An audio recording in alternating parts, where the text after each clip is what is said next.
Today's podcast, the biggest mistakes clients make at mediations, part 2. Part 1 was very successful, and we had many clients who watched part 1 and got a lot out of it. We hope to do the same thing with part 2. And part 2 is a little bit more interesting because part 2, by the way, is years later after part 1. But it makes sense because what I've learned is that I think clients have to have a really solid understanding of what mediation is in the first place. And it comes down to this. Mediations are not trials. Okay, let me say that again. Mediations are not trials. They are not places where a mediator, who may be a judge, a retired judge or an administrative judge who also does mediations, that person is not going to decide whether you were right or wrong, whether you were wrongfully terminated or not. That's not the job of the mediator. The mediator is there to try to work out a solution between the parties. That solution, in 99.9% of the cases, is called a compromise. Now, let me give an example. Let's say someone was wrongfully terminated. That person was making $125,000 a year, and the mediation is exactly 2 years after that person was terminated. So the loss economically to that person is $250,000. Let us say also that that person had pain and suffering compensatory damages that were able to be proven up to about $100,000.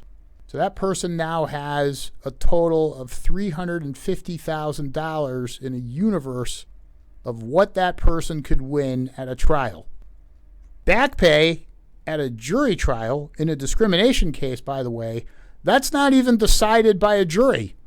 That's just a judge at the end of the case running a calculation. That's it. So let's say in my hypothetical, the total damages are $350,000. There are clients out there who truly believe that the mediation is just an alternative place to get $350,000. That I understand that I'd have to win this at trial, and trial could take years. And it could cost a lot of attorney fees and deposition transcripts in the meantime. So instead of doing that, instead of going through that process, it's far easier to just go to mediation and get the same money that I would have won at trial. And there are people who truly believe that's the purpose of mediation. It isn't. It's a compromise. So the first thing a client has to do before really going to a mediation is to understand this is not a place where you would win the same amount of money as if you had gone to trial.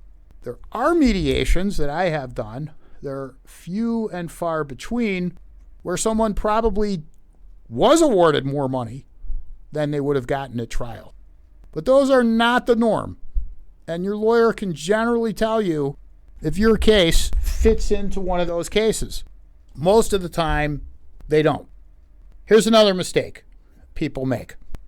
The mediator, when the sessions are broken into caucuses, and each side has an opportunity to discuss his or her case with the mediator is going to tell you some of the weak points of your case.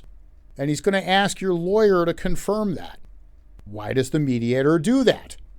Again, the mediator is looking for a compromise. Mediator is looking for a reason to explain to you why your case would not win. Does that mean your case would not win? No. It means there are reasons your case would not win. Your lawyer may even be asked to, by the mediator, to explain to you, the client, what that weak point is in a better way. And the lawyer's job at the mediation is to explain that weak point. Now, I've had clients who have said to me, well, wait a second. You're my lawyer. You're supposed to be fighting for me. You're never supposed to tell a mediator or explain to me or confirm with a mediator that I may not win. Okay, again, that's a mistake clients make. That's not true. Part of the lawyer's job is not just to tell the client the really good reasons why the client would win. It's also to advise the client of the risks of losing. Another issue people have. This is another mistake. I've seen this over the years. People come in and they say, quote, they use the word need. I need X amount of money in order for this mediation to be successful. If I don't leave here with X amount of money, this is not worth it. Well, obviously it all depends on what that X amount of money is. I mean, if it's someone who's saying I need $14 million on a case where the cap for pain and suffering is $300,000, then you're wasting your time. So the point of the mediation is you can walk in there and with that belief of saying I need X amount of money, but it's a fluid process. In the middle of the mediation, certainly by the middle of the mediation, you will have heard several good reasons from the mediator as to the reasons your case is not worth $14 million, even though you really think it is or it should be. Now, I have had at least one client, and I actually respect this client. I think more clients should do this. Clients at the end of the day can watch all of these podcasts.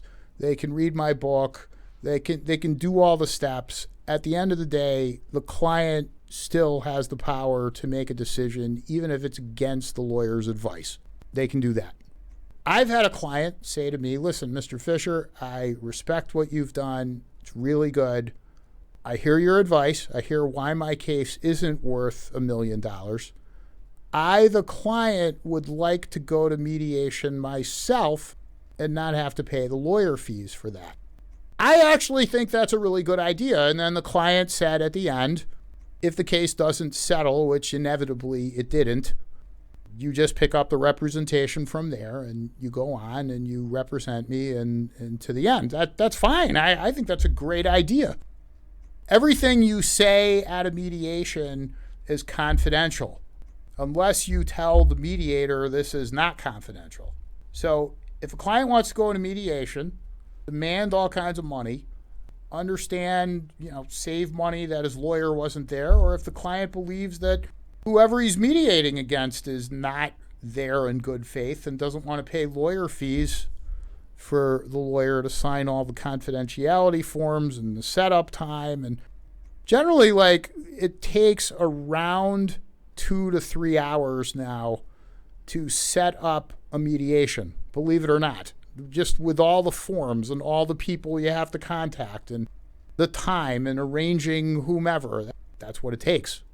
So I can certainly understand if the client and the lawyer are at odds as to the value of the case, it may pay for a client to go to mediation himself or herself, see the results.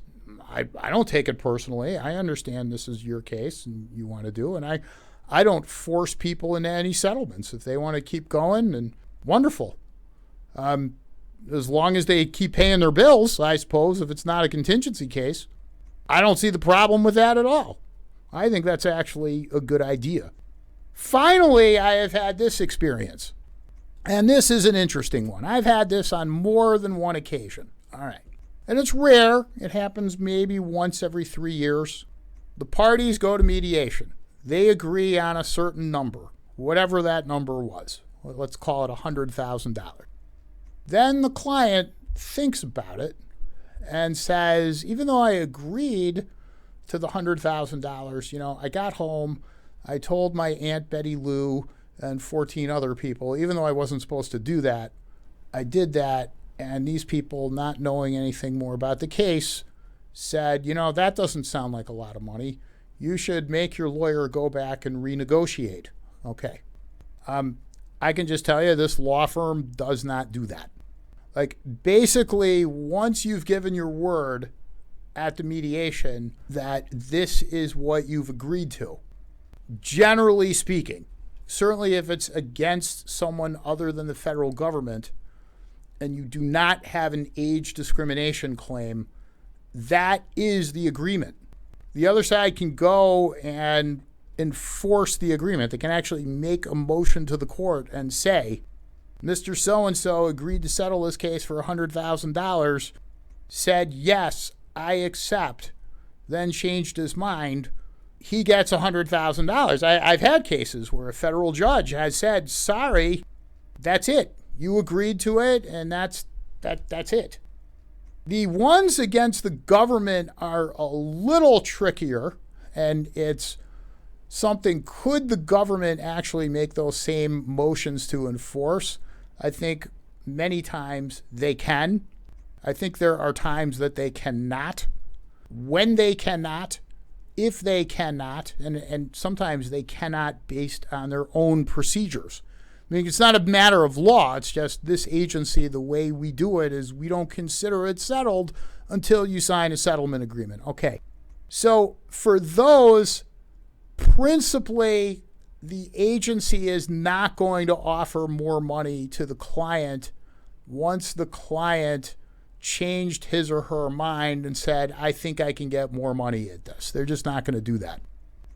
My law firm, as a rule, does not accept those cases, or I will tell the client, look, if you want to do this and you want to pursue this yourself and you want to try to get more money, you're welcome to. I don't want any part of it, because it's a reputation law firm thing. Meaning it's something that when we've given our word, the client has accepted X amount of money, we want to be trusted in the field that, that we're not going to hear Mr. Fischer come back and ask for more money on behalf of his client, even though he gave his word that that was the settlement. And it doesn't work anyway. I know of no case where somebody did that and then got more money after they left the mediation, having given his or her word as to what they would accept. And generally what's happened after that is there has been a motion to enforce the agreement by the other side, and that person was stuck with whatever they agreed to. So, mediations are complicated emotionally. There is a lot that goes on in them. I can certainly understand a client's feelings. Absolutely, it's part of the whole process. I do encourage listeners of these podcasts to subscribe to our YouTube channel.